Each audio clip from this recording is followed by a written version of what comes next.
తప్పుగా ఆలోచించడం మాను, ధైర్యంగా ముందడుగేయ్. Hi friends, welcome back to this video. మనకందరికి తెలుసు, తెలంగాణలో 10th రిజల్ట్స్ వస్తున్నాయి. ఎగ్జామ్స్ రాసిన అన్నలు అక్కలకి అందరికి all the best for your results.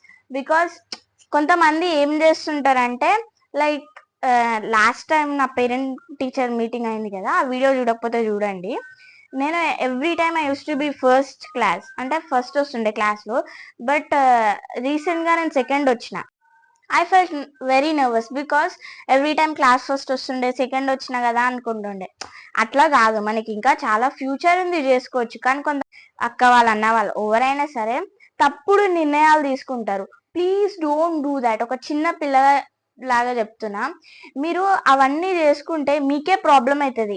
మీరు అనుకుంటారు, అరే మనం చేసుకొని ఊకుంటాం కదా అనుకుంటారు. కానీ మీ మమ్మీ డాడీ వాళ్ళు ఎంత బాధపడతారు మీరు అట్లా చేసుకుంటే. Please don't do that. మీరు ఇప్పుడు ఒకవేళ మీకు మార్క్స్ తక్కువ వచ్చినాయి అనుకోండి, మీరు అనుకున్న దానికన్నా తక్కువ వస్తే మీరు ఏం చేస్తారంటే రీకరెక్షన్ ఉంటుంది కదా, అది కూడా చేసుకోండి. మళ్ళీ నెక్స్ట్ మీకు ఇంటర్మీడియట్ ఉంది, దాంట్లో కూడా చేసుకోవచ్చు. ఎందుకంత తప్పుడు నిర్ణయాలు చేసుకుంటారు? Please don't do that. ఒక చిన్న పిల్లగా చెప్తున్నా. Bye bye, thank you.